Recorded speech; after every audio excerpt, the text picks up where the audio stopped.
আসসালামু আলাইকুম। বিগত ক্লাসের একটু রিক্যাপ করি। খুব সংক্ষেপে দ্রুত একটা রিক্যাপ করে দেই।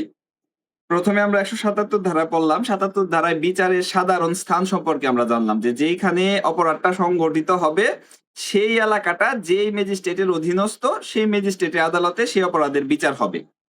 ১৭৮ এ গিয়ে বলতেছে যে, সরকার চাইলে যেকোনো দায়রা আদালতে যেকোনো মামলা বিচার করাতে পারবে। সেটা স্থান নির্ভর না। আদালতের এবং সরকারের সিদ্ধান্ত সেখানে। এবং সেটা অবশ্যই দায়রা বিভাগে হইতে হবে। সরকার চাইলে দায়রা বিভাগের মাধ্যমে যেকোনো মামলা যেকোনো দায়রা আদালতে বিচার করাতে পারবেন। ১৭৯ তে গিয়ে বলতেছে যে জেলায় অপরাধ সংঘটিত হইছে বা যেখানে এর পরিণাম ঘটছে সেই জায়গায় এর বিচার হবে। অর্থাৎ কোন একটা অপরাধ যেই জায়গাটায় সংঘটন হইছে সেই স্থানে মামলা বা বিচার হইতে পারবে, অথবা এই অপরাধের ফলে যে পরিণতিটা ঘটছে, এই পরিণতিটা যে আদালতের এখতিয়ারের মধ্যে ঘটছে সেই আদালতে এর বিচার কার্যক্রম পরিচালনা করা যাবে, অনুসন্ধান এবং বিচার।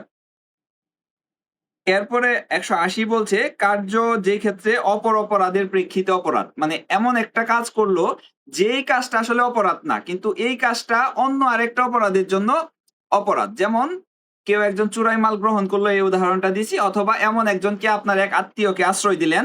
কিন্তু সেই আত্মীয় কি ডাকাতি করে আসছে অথবা এমন কোন অপরাধ করে আসছে যেই কারণে তাকে এই আশ্রয় দেওয়াটা একটা অপরাধ বলে গণ্য হবে।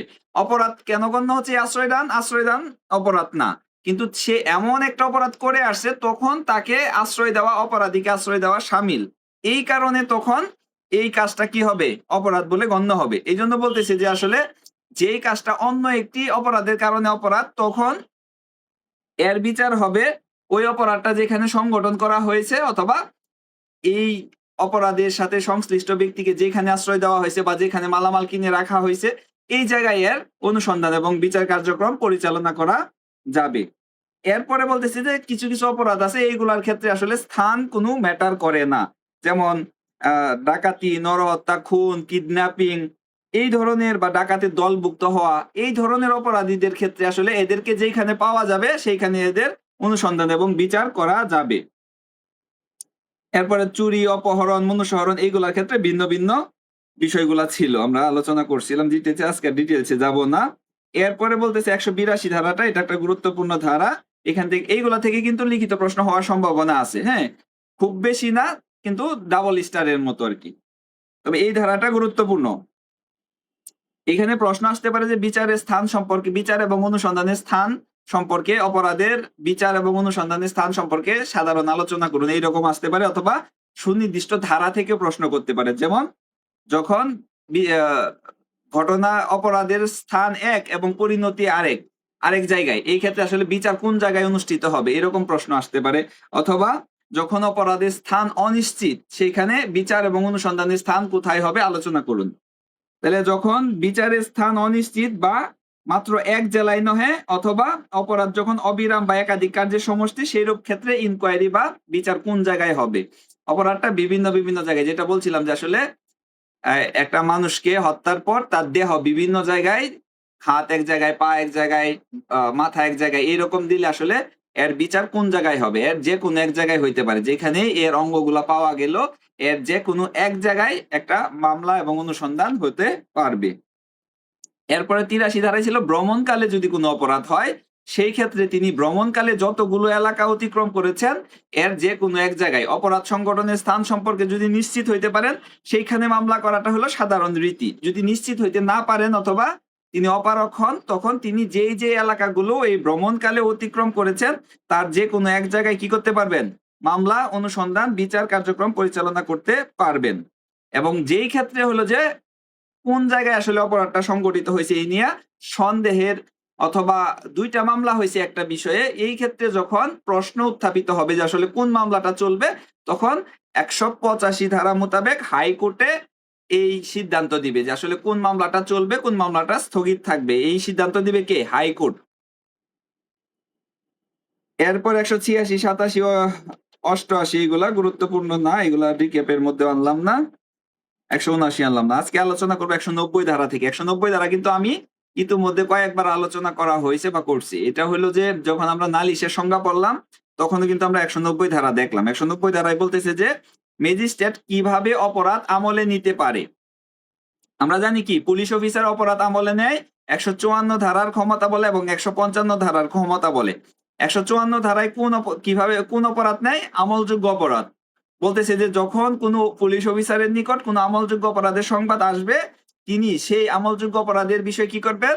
FIR গ্রহণ করবেন। বিপি ফর্ম নং 27 বাংলাদেশ ফর্ম নং 53-56 লিপিবদ্ধ করার মাধ্যমে তিনি অপরাধটা আমলে নিবেন। এটা আসলে কোন পদবীর পুলিশ অফিসার? ওসি, অফিসার ইনচার্জকে সাধারণভাবে ক্ষমতা দেওয়া হয়েছে। তবে সিআরপিসির 561 ধারা মোতাবেক কি করতে পারেন?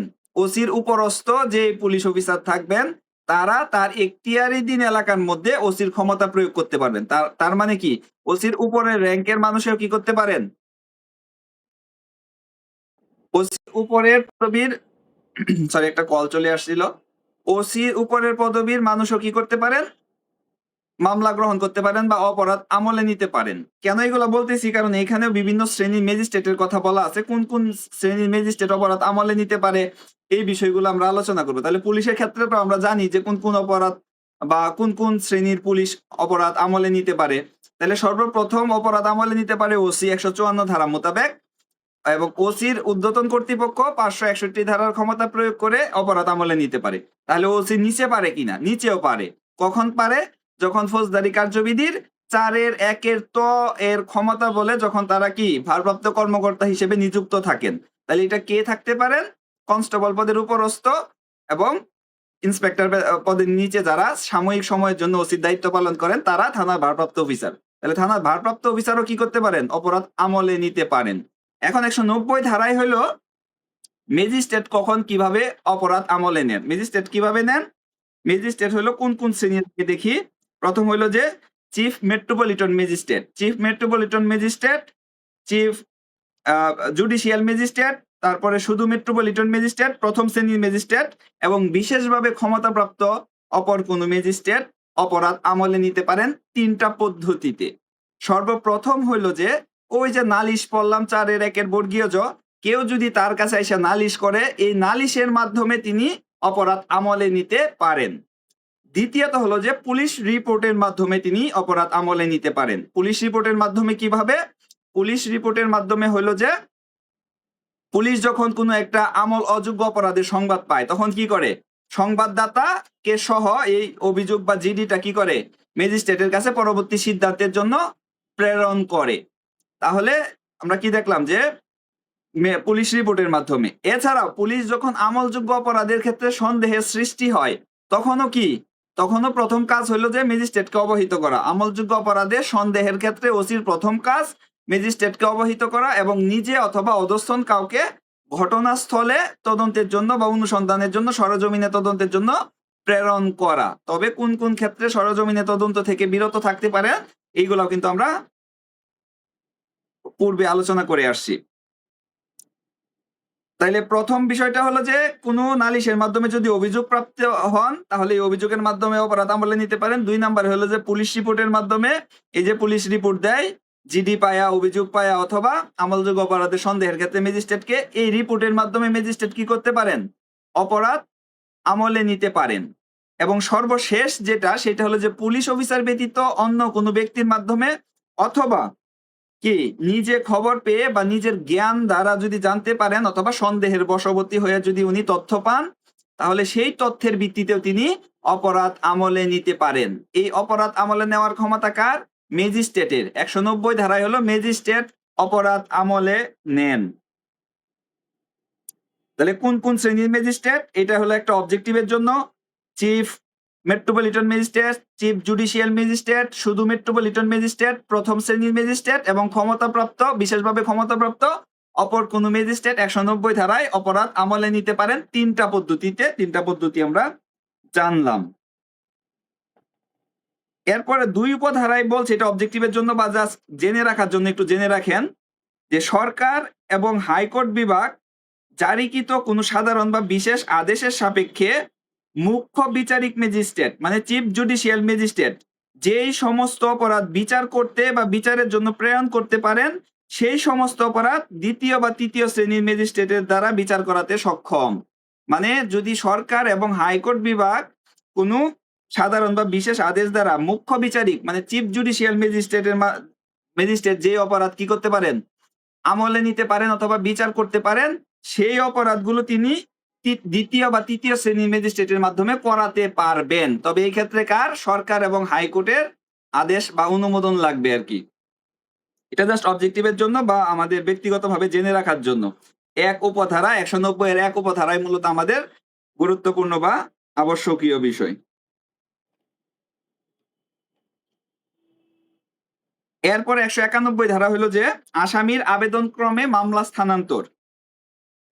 যখন কোনো ম্যাজিস্ট্রেট এই কোনো আসামির অপরাধ বা আমলে নিবেন, তখন তিনি সাক্ষ্য গ্রহণের পূর্বে আসামিকে জানাবেন যে তিনি আসলে আর কোন আদালতে এই অপরাধের বিচার বা এই বিষয়ে তিনি আসলে আপিল করতে পারবেন বা উনার বিচার পাইতে পারবেন। তখন উনি যদি এই আসামি যদি আবেদন করে তখন কি করতে পারবেন?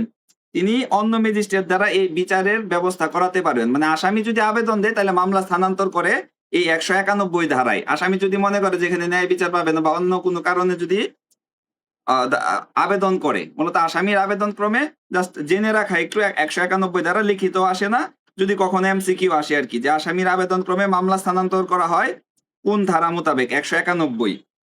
১৯২ হলো ম্যাজিস্ট্রেট কর্তৃক মামলা হস্তান্তর।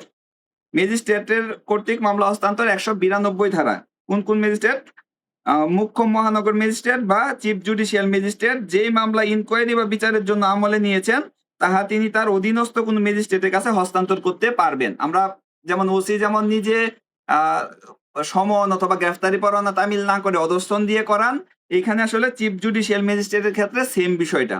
তিনি নিজে তদন্ত অনুসন্ধান এবং বা বিচার না করে যেটা তিনি আমলে নিতে পারেন সেই অপরাধটা তিনি তার অধস্তন ম্যাজিস্ট্রেটের মাধ্যমে বিচারের জন্য হস্তান্তর করতে পারেন।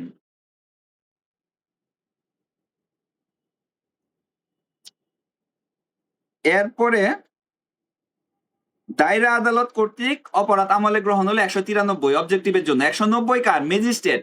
১৯০ ধারায় হলো ম্যাজিস্ট্রেট অপরাধ আমলে নেন, আর ১৯৩ ধারায় আসছে দায়রা আদালত কর্তৃক অপরাধ আমলে গ্রহণ। তাহলে দায়রা আদালত কি করেন? ১৯৩ ধারায় অপরাধ আমলে গ্রহণ করেন। তাহলে দায়রা আদালতের ক্ষেত্রে একটা গুরুত্বপূর্ণ অবজেক্টিভ আছে এখানে। ক্ষমতা সম্পন্ন কোনো ম্যাজিস্ট্রেট কর্তৃক দায়রায় প্রেরিত না হলে কোনো দায়রা আদালতে মৌখিক অধিক্ষেত্রযুক্ত আদালত হিসেবে অপরাধ আমলে নিবেন না।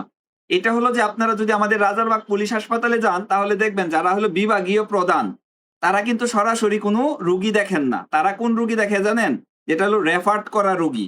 মানে অন্য একজন মেডিকেল অফিসার অথবা সহযোগী অধ্যাপক বা এইরকম যারা আছেন তারা যখন একটা রুগীকে রেফার করেন যে বিভাগীয় প্রধানের কাছে, তখন কেবল এই রুগী সরাসরি যাইতে পারে। কিন্তু সরাসরি বহির্বিভাগের টিকেট নিয়ে কেউ বিভাগীয় প্রধানের পায় নাই। তো এই ক্ষেত্রে দায়রা আদালতে সেম। দায়রা আদালত কি? আমরা জানি একটা এলাকার বা জুডিশিয়াল এলাকার সর্বোচ্চ আদালত উনি ওইখানে। হাইকোর্ট বিভাগ তো সর্বোচ্চ আদালত, বাট স্থানীয় এলাকার জন্য দায়রা আদালত সর্বোচ্চ আদালত। এইজন্য বলতেছে দায়রা আদালত সরাসরি কোনো অভিযোগ আমলে নিবেন না। যদি কোনো ম্যাজিস্ট্রেট দ্বারা সেটা কি না করা হয়? ম্যাজিস্ট্রেট কর্তৃক দায়রা আদালতে প্রেরিত না হয়। ম্যাজিস্ট্রেট সেখানে প্রেরণ করবে। তারপরে দায়রা আদালতে এই অপরাধটা কি করবে? আমলে নিবে। তাহলে সরাসরি কি দায়রা আদালতে কোনো মামলা করা যায় না বা বিচারের জন্য যাওয়াও যায় না। এই ক্ষেত্রে ম্যাজিস্ট্রেট আদালত হয়ে সেখানে যাইতে হবে।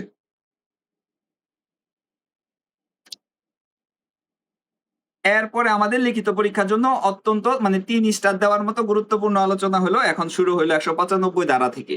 আমরা জানি যে ১৫৪ ধারাতে পড়লাম যে কেউ যদি পুলিশ অফিসারের নিকট কোনো অভিযোগ নিয়ে আসে তাহলে তিনি মামলা গ্রহণ করবেন। বাট এখন দেখব যে কেউ অভিযোগ নিয়ে আসলেই হবে না। অপরাধটা আমলযোগ্য।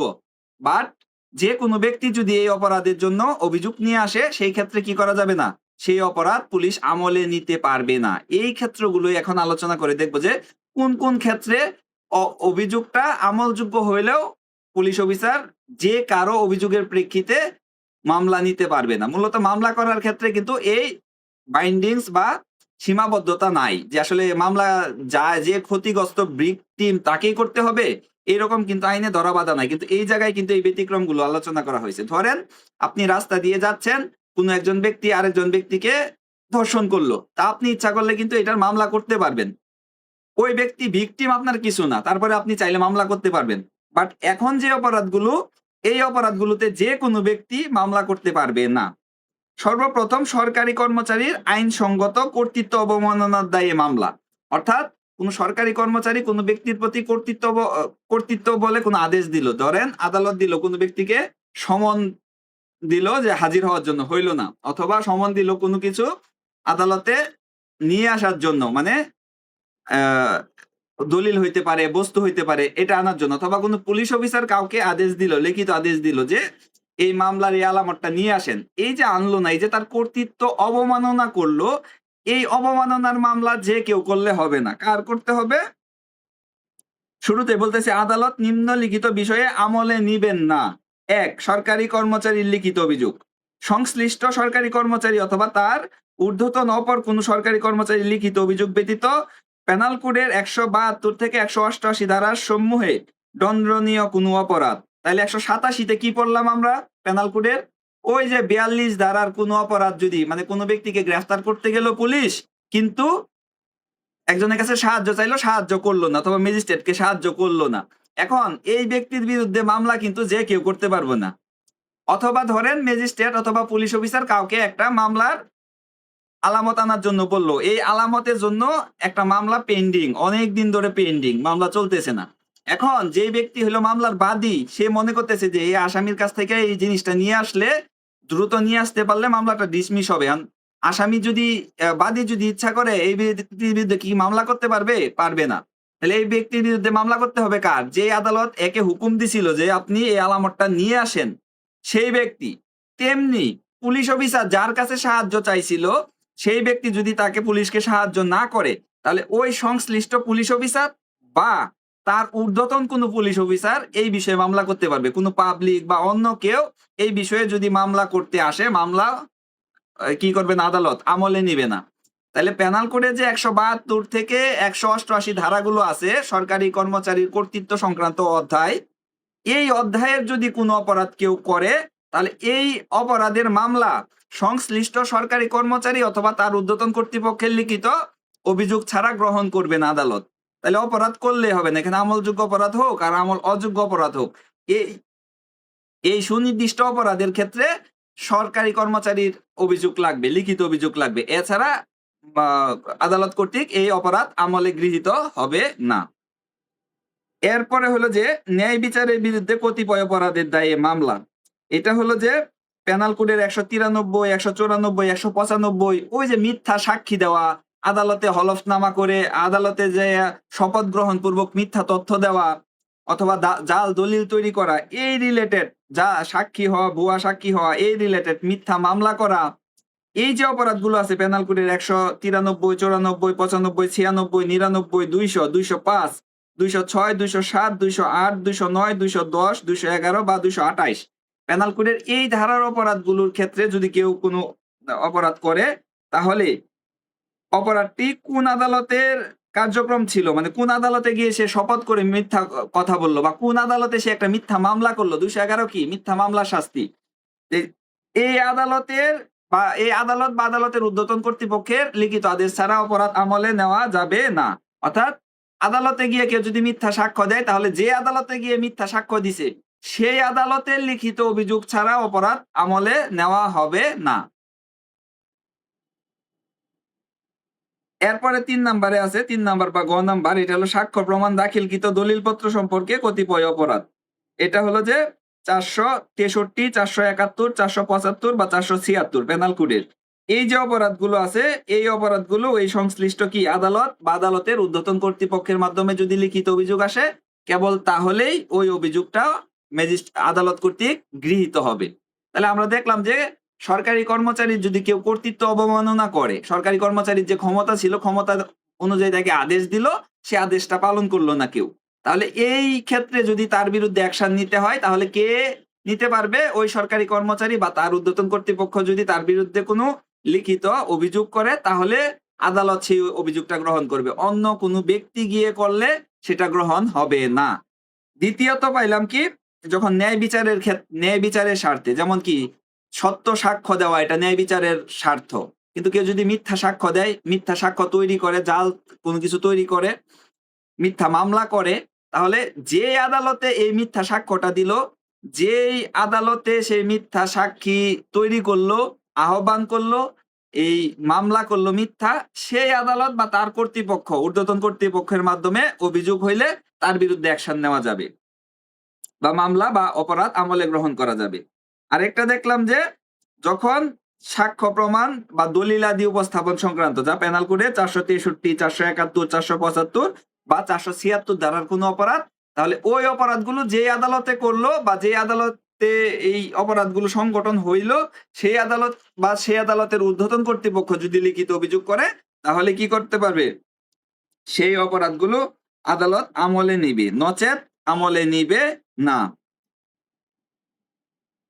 এরপরে যেটা থেকে প্রায় সময় লিখিত প্রশ্ন হয়েছে যে রাষ্ট্রদ্রোহিতার দায়ে মামলা দায়ের পদ্ধতি আলোচনা করুন। রাষ্ট্রদ্রোহিতার অপরাধে মামলা দায়ের করার পদ্ধতি আলোচনা করুন। এই যে রাষ্ট্রদ্রোহিতা কেউ যদি করে, তাহলে কি ক্ষমতাপ্রাপ্ত সরকার কর্তৃক বিশেষভাবে ক্ষমতাপ্রাপ্ত কোনো অফিসারের আদেশ বা কর্তৃত্ব বলে দায়েরকৃত নালিশ ব্যতীত কোনো আদালত পেনাল কোডের এই যে 6 বা 9 এর ক অধ্যায়ে যে অপরাধগুলো আছে 127 ব্যতীত এবং 108 এর ক, 153 এর ক, 294 এর ক, 295 এর ক এবং 505 ধারা অনুসারে শাস্তিযোগ্য।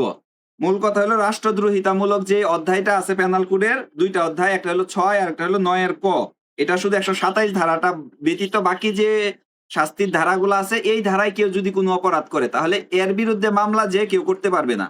রাষ্ট্রের বিরুদ্ধে মামলা, একজন যুদ্ধ করতে চাচ্ছে বাংলাদেশের বিরুদ্ধে, তার বিরুদ্ধে মামলা কিন্তু যে কোনো পাবলিক গিয়ে করতে পারবে না।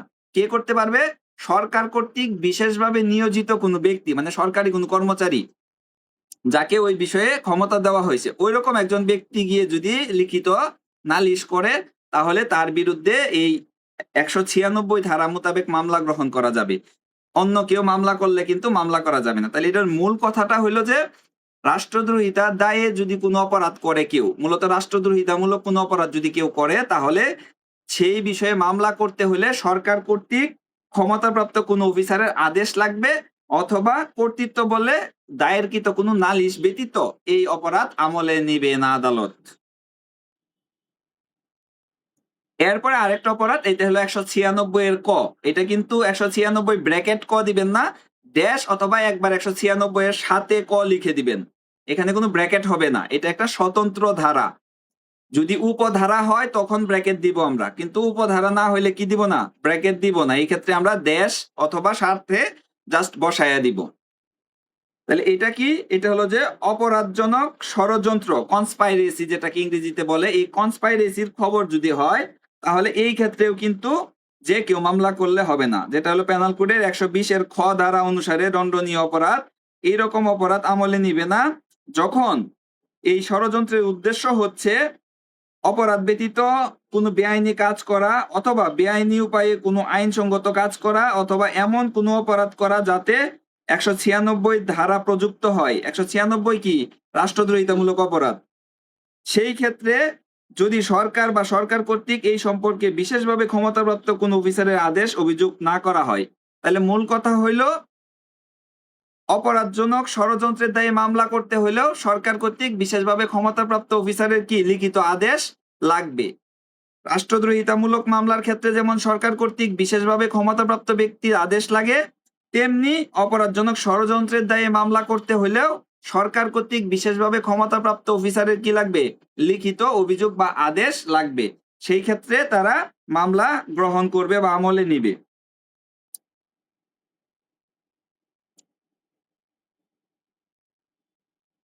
এরপরে 196 খতে চলে যাব আমরা। এখানে দুইটা গুরুত্বপূর্ণ অবজেক্টিভ আছে।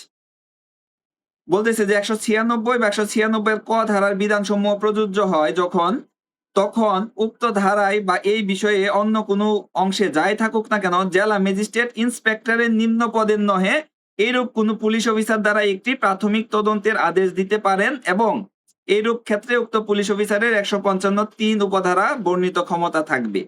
তাহলে এখান থেকে অবজেক্টিভ কি? অবজেক্টিভ হলো যে রাষ্ট্রদ্রোহিতামূলক অপরাধ অথবা অপরাধমূলক ষড়যন্ত্রের দায়ে মামলার ক্ষেত্রে প্রাথমিক ইনকোয়ারি করতে পারেন কোন পদবীর ম্যাজিস্ট্রেট? কোন পদবীর? জেলা ম্যাজিস্ট্রেট। শুধু জেলা ম্যাজিস্ট্রেটকে ক্ষমতা দিছে। এবং এই ক্ষেত্রে প্রাথমিক অনুসন্ধান প্রাথমিক তদন্ত করানোর ক্ষেত্রে সর্বনিম্ন কোন পদবীর পুলিশ অফিসার?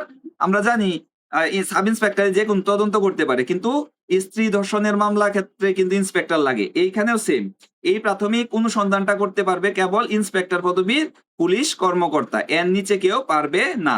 তাহলে এখানে দুইটা অবজেক্টিভ, একটা হলো জেলা ম্যাজিস্ট্রেট আর একটা হলো ইন্সপেক্টর পদে নিম্ন পদস্থ নন এইরকম কোন পুলিশ অফিসার এই প্রাথমিক ইনকোয়ারি করতে পারবেন। এরপরে হলো যে বিচারক ও সরকারি কর্মচারীর বিরুদ্ধে মামলা, এটা আমাদেরকে এক ধরনের রক্ষা কবচ বলা হয় সরকারি কর্মচারীর, কিন্তু আসলে সবসময় প্রয়োগ করাও হয় না। 197 তাহলে 196 এর খতে শুধু অবজেক্টিভ, হ্যাঁ, অথবা প্রাথমিক ইনকোয়ারি, এটা হলো দুইটা অবজেক্টিভ, একটা জেলা ম্যাজিস্ট্রেট, একটা হলো ইন্সপেক্টর পদ, এই দুইটা মনে রাখবেন। বিচারক বা সরকারি কর্মচারীর বিরুদ্ধে মামলা, সরকারি কর্মচারী আমরা আমাদের বিরুদ্ধে মামলা করতে হলে 197 ধারার বিধান প্রতিপালন করতে হয়। কি? পেনাল কোডের 19 ধারা অনুসারে কোনো জজ অথবা কোনো ম্যাজিস্ট্রেট অথবা সরকার কর্তৃক বা সরকারের অনুমতি ব্যতীত অপসারণযোগ্য নহে এইরূপ কোনো সরকারি কর্মচারী যখন এইরূপ কোনো অপরাধে অভিযুক্ত হন যাহা তিনি তাহার সরকারি কর্তব্য পালনের সময় বা পালনরত থাকাকালে বলিয়া কথিত সময় করিয়াছেন বলিয়া দাবি করা হইয়াছে, তখন সরকারের পূর্ব অনুমতি ব্যতীত কোন আদালত সেরূপ অপরাধ আমলে নিবে না। তাহলে সরকার সরকারি কর্মচারী কর্তৃক কোনো কাজ দায়িত্ব পালনকালে কর্তব্যরত অবস্থায় যদি করে, সেই কর্তব্য পালনকালে যে অপরাধ করেছে সেই অপরাধের বিষয়ে সরকারের বিশেষ আদেশ ছাড়া, সরকারের অনুমতি ছাড়া মামলা গ্রহণ করা যাবে না। কোনো উচ্ছেদ অভিযানে আপনি গেলেন, এই উচ্ছেদ অভিযানে কারোর সম্পত্তির ক্ষতি হইল, সেই ব্যক্তি আপনার বিরুদ্ধে মামলা করতে হলে সরকারের অনুমোদন লাগবে। এছাড়া ওই ব্যক্তি গিয়ে যদি থানায় অথবা কোর্টে গিয়ে একটা আবেদন দেয়, এই আবেদনের প্রেক্ষিতে মামলা হবে না। ওই অপরাধটা যতই আমলযোগ্য হোক বা যতই গুরুতর প্রকৃতির হোক, এই ক্ষেত্রে কি করতে হবে? সরি, সরকারের পূর্ব অনুমোদন লাগবেই লাগবেই লাগবে। বুঝতে পারছেন যে সরকারের পূর্ব অনুমোদন ছাড়া কি করা যাবে না, কোনো সরকারি কর্মচারী অথবা বিচারকের বিরুদ্ধে মামলা দায়ের করা যাবে না। এই ক্ষেত্রে সরকারের পূর্ব অনুমোদন লাগবে।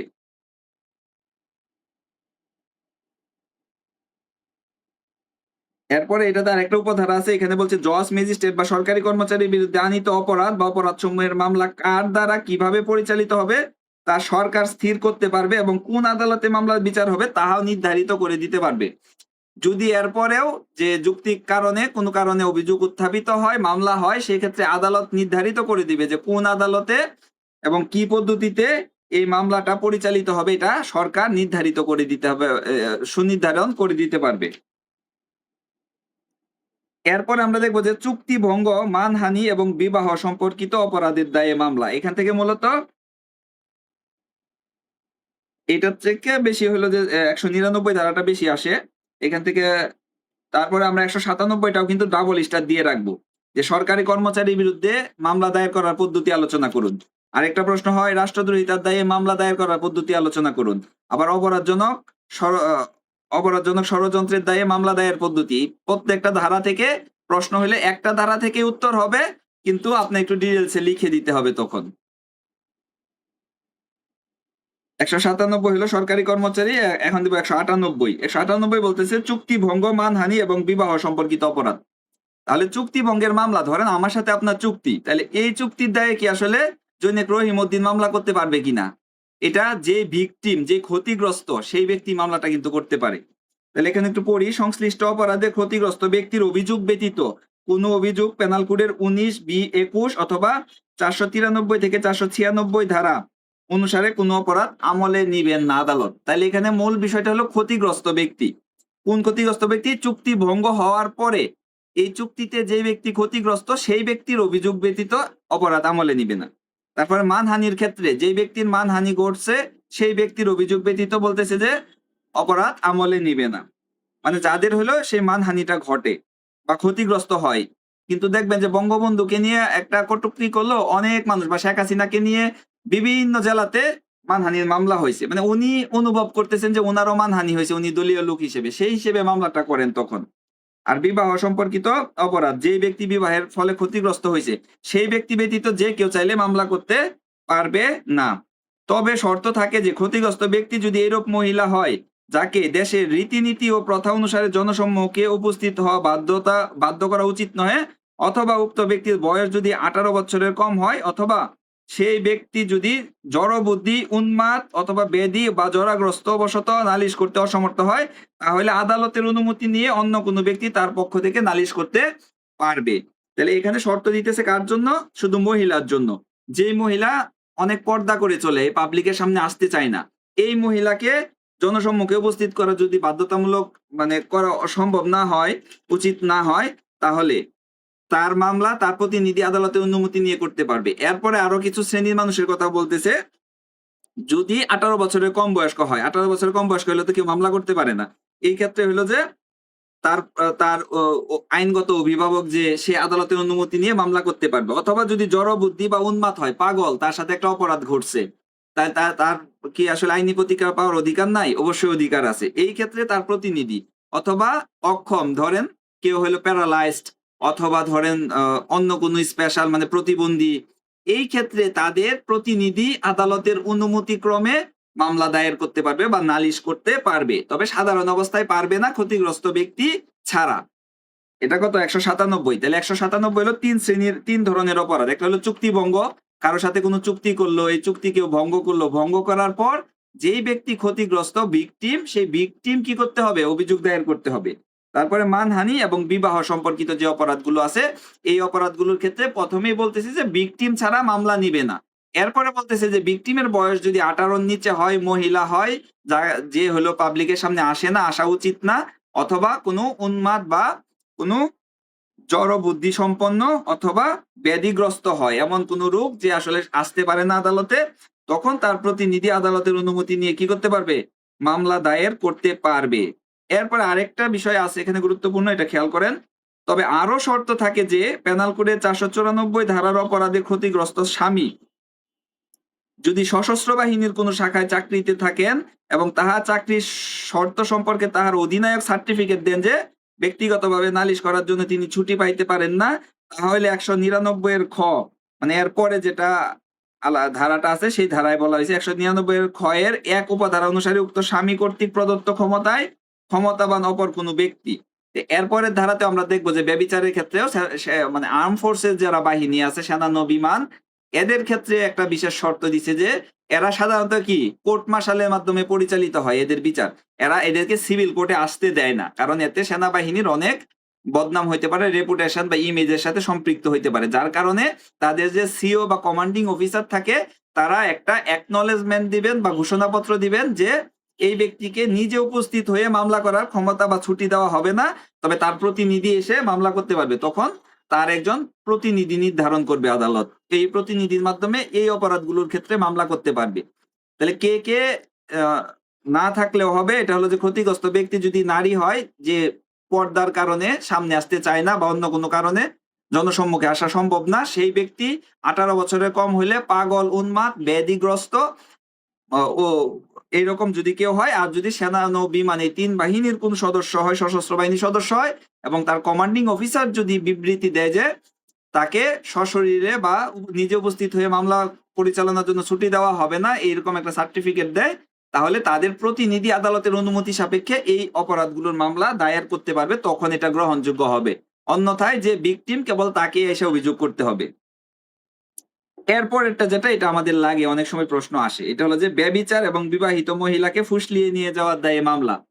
তাহলে কেউ যদি পরকীয়া করে বা ব্যভিচার করে, এই ক্ষেত্রে যে কেউ মামলা করতে পারবে না। যে ব্যভিচার করলো বা পরকীয়া করলো, সেই মহিলা লোকটির হাজবেন্ড একমাত্র মামলা করতে পারবে। তাহলে দেখেন, ধরেন জৈনে ক, সে একজনের সাথে অবৈধ এরকম একটা রিলেশনশিপ করলো। ক এর বউ যদি জানতে পারে যে তার স্বামী একজনের সাথে পরকীয়া করে, ক এর বউ কিন্তু মামলা করতে পারবে না। কে করতে পারবে? ক যার সাথে পরকীয়া করছে সেই মহিলার স্বামী করতে পারবে। বাট যেমন আমার ওয়াইফ যদি জানতে পারে আমি কারোর সাথে রিলেশনশিপে হয়েছি, আমার ওয়াইফ কিন্তু মামলা করতে পারবে না। পারবে কে? আমি যার সাথে সম্পর্ক করলাম তার হাজবেন্ড পারবে। তাহলে সংশ্লিষ্ট মহিলার স্বামী অথবা তার অনুপস্থিতিতে যেই ব্যক্তি তাহার পক্ষ হইতে অপরাধ সংগঠনের সময় মহিলা তত্ত্বাবধান করিত, সেই ব্যক্তির নালিশ ব্যতীত কোনো আদালত দণ্ডবিধি 497 অথবা 498 ধারার কোনো অপরাধ আমলে নিবেন না। 497 হইল ব্যভিচার, 498 হলো ফুসলায়ানে নিয়ে যাওয়া বিবাহিত মহিলাকে। তাহলে এখানে বলতেছে যে ওই মহিলা, সংশ্লিষ্ট মহিলার স্বামী অথবা তাহার অনুপস্থিতিতে যেই ব্যক্তি তাহার পক্ষ হইতে অপরাধ সংঘটনের সময় মহিলা তত্ত্বাবধান, মানে যখন সে পরকীয়া বা এই ব্যভিচার করলো ওই সময়টাতে ওই মহিলা যিনি তত্ত্বাবধায়ক, ধরেন একজনের স্বামী হইলো বিদেশে প্রবাসে, এই সময় তো ওই প্রবাসীর আহ বাবা হইতে পারে, মা থাকতে পারে, ভাই থাকতে পারে, যেটা হলো ওই নারীর তত্ত্বাবধায়ক হিসেবে বা গার্জিয়ান হিসেবে দেশে ছিল, ওই ব্যক্তি তখন মামলা করতে পারবে। তাইলে এক হইলো স্বামী, দুই হলো স্বামীর অবর্তমানে যদি স্বামী অনুপস্থিত থাকে সেই ক্ষেত্রে স্বামীর অবর্তমানে যেই ব্যক্তি ওই মহিলার দায়িত্বে ছিল, অভিভাবক হিসেবে ছিল, সেই ব্যক্তি এই 497 এবং 498 ধারার কোনো অপরাধ সংগঠন হলে কেবল অভিযোগ দায়ের করলে মামলা হবে। অন্যথায় পাড়া প্রতিবেশী দেখলো, পাড়া প্রতিবেশী মনে করতেছে যে সমাজ নষ্ট করে ফেলতেছে, একটা মামলা করে দিয়ে আসি, সুযোগ নাই। তাহলে এই মামলাটা কি করতে হবে? ওই মহিলার স্বামী অথবা স্বামীর অনুপস্থিতিতে যেই ব্যক্তি ওই মহিলার তত্ত্বাবধায়ক বা অভিভাবক হিসেবে দায়িত্ব পালন করেছিল সেই ব্যক্তি মামলা করতে পারবে। তবে শর্ত থাকে যে যদি স্বামীর বয়স 18 বছরের কম হয় অথবা সে জড় বুদ্ধি বা উন্মাদ, ওই যে আগে যে আলোচনাটা করলাম সেম, স্বামী হলো 18 বছরের কম শিশু, অথবা মনে করেন যে উন্মাদ, পাগল, মানে বিয়ের সময় ভালো ছিল পরে পাগল হয়ে যাইতে পারে, তাহলে এর স্বামী ওয়াইফ যদি পরকিয়া করে তারপরেও কিন্তু মামলা করা যাবে। এরপরে হলো যে এই উন্মাদ হয় অথবা ব্যাধিগ্রস্ত হয়, সে সুস্থ সবকিছুই স্বাভাবিক কিন্তু প্যারালাইজড, আসতে পারে না, এই ক্ষেত্রে তার প্রতিনিধি কি করতে পারবে? এ যদি প্যারালাইজড এর কারণে নালিশ করতে অসমর্থ হয়, অযোগ্য হয়, সেই ক্ষেত্রে তার প্রতিনিধি আদালতের অনুমতি নিয়ে কি করতে পারবে? ওই ব্যক্তির পক্ষে নালিশ করতে পারবে। আর সশস্ত্র বাহিনীর ক্ষেত্রে আগে যে আলোচনাটা করলাম এখানেও সেম, যদি সেই ব্যক্তি যদি সশস্ত্র বাহিনীর সদস্য হয় আর তার কমান্ডিং অফিসার যদি এই মর্মে কোনো প্রত্যয়ন দেয় যে ওই ব্যক্তিকে ছুটি দেওয়া হবে না, তাহলে কি করতে পারবে? ওই ব্যক্তির পক্ষে আদালতের অনুমতিক্রমে অন্য কোনো প্রতিনিধি এসে সেই মামলা পরিচালনা করতে পারবে বা অভিযোগ দায়ের করবে এবং এই অভিযোগের প্রেক্ষিতে মামলা গ্রহণ করা যাবে। এটা ছিল 199 ধারাটা কিন্তু গুরুত্বপূর্ণ।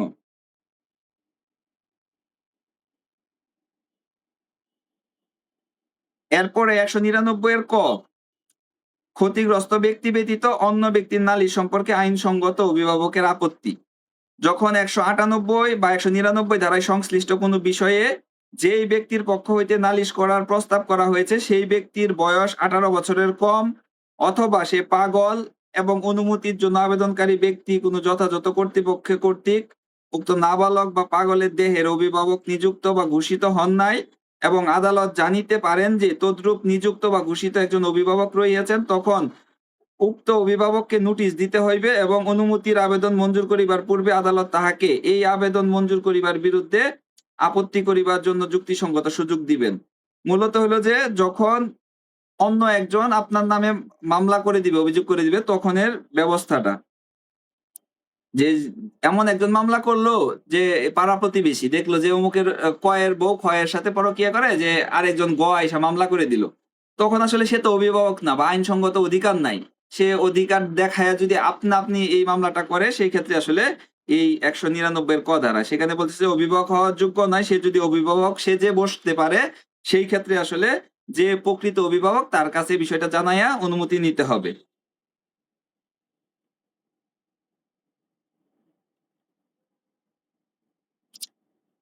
এরপর আমরা চলে যাব 99 খ, আর পড়বো না, 200 ধারা চলে যাব। 200 ধারা হলো বাদীর জবানবন্দি। এই যে 190 ধারায় দেখলাম যে ম্যাজিস্ট্রেট কি করতে পারেন? 3 ভাবে অভিযোগ আমলে নিতে পারেন। তখন এই বাদীর যখন কোনো অভিযোগ আসলো ম্যাজিস্ট্রেটের কাছে, হইতে পারে সেটা নালিশের মাধ্যমে, তখন যারা নালিশ করতে আসলো তখন এই বাদীদের যে জবানবন্দি নিবে এরা তো একটা নালিশ করলো লিখিত, তারপরে ম্যাজিস্ট্রেট কি করবে? নালিশের ভিত্তিতে অপরাধ আমলে গ্রহণকারী ম্যাজিস্ট্রেট অবিলম্বে বাদীর এবং যদি সাক্ষী উপস্থিত থাকে তাহলে সাক্ষীদের যে কয়জন উপযুক্ত বিবেচনা করেন তাদের কি শপথ গ্রহণ পূর্বক জবানবন্দি গ্রহণ করবেন এবং জবানবন্দি সারাংশ লিপিবদ্ধ করবেন এবং বাদী যেই সকল সাক্ষী জবানবন্দি গ্রহণ করা হয়েছে ও ম্যাজিস্ট্রেট ইহাতে স্বাক্ষর দান করবেন। তাইলে ম্যাজিস্ট্রেটের কাছে যখন কোনো একটা অভিযোগ আসে তখন ম্যাজিস্ট্রেট এই যে অপরাধ আমলে নেওয়ার জন্য উনি কি করবেন?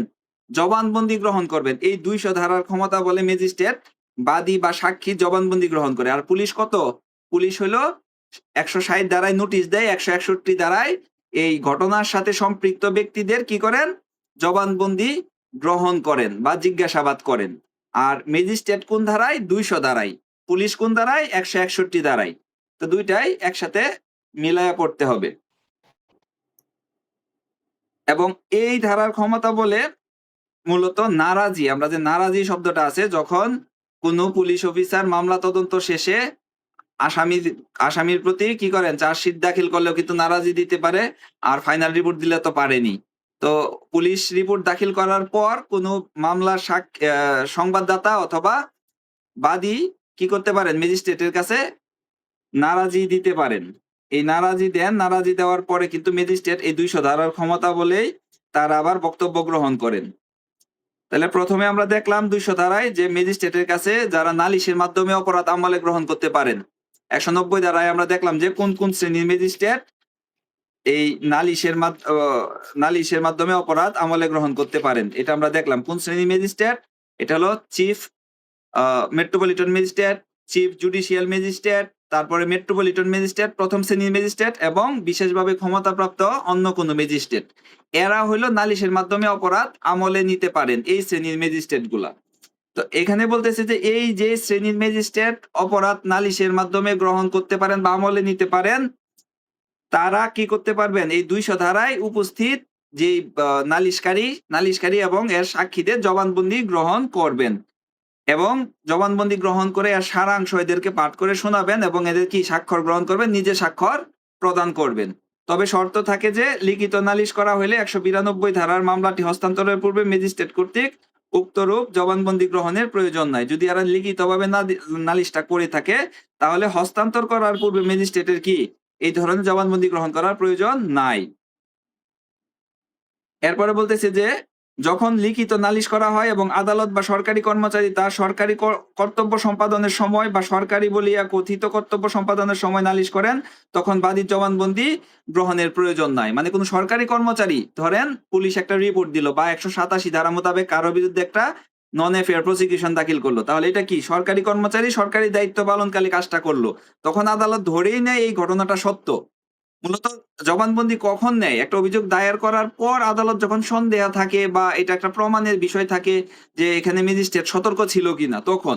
কিন্তু যখন একটা সরকারি কর্মচারী এই নালিশটা করে বা অভিযোগটা করে, তখন তো আসলে এটার মিথ্যা ধরে নেওয়া হয় না। ধরে নেওয়া হয় এটা সত্য। যার কারণে পুনরায় আর জবানবন্দি গ্রহণ করা হয় না। এজন্য বলছে যে লিখিত নালিশ হয় এবং আদালত বা সরকারি কর্মচারী তার সরকারি কর্তব্য সম্পাদনকালে যদি এই নালিশটা বা অভিযোগটা করে থাকে, সেই ক্ষেত্রে আর কি করা লাগবে না? জবানবন্দি গ্রহণ করা লাগবে না।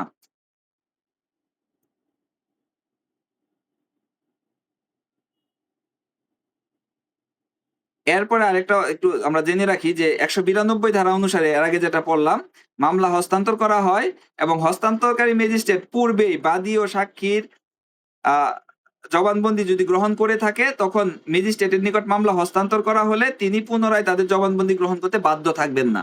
ধরেন মামলা হস্তান্তর করলো এক ম্যাজিস্ট্রেটের কাছে অধস্তন, কিন্তু এর পূর্বে এদের কি জবানবন্দি নিছে, তাহলে পুনরায় তারা জবানবন্দি নেওয়া বাধ্যতামূলক না। তিনি চাইলে সন্দেহ থাকলে নিতে পারবেন, বাট এটা কিন্তু তার জন্য এসেনশিয়াল না। আজকে মনে হয় এই ২০০ পর্যন্তই থাকুক। কালকে আমরা ২০০ থেকে পরে আলোচনাগুলা করব। আর যারা খাতা দিছেন খাতা দেখে দিতেছি। ভিডিওটা অফ করে দেই।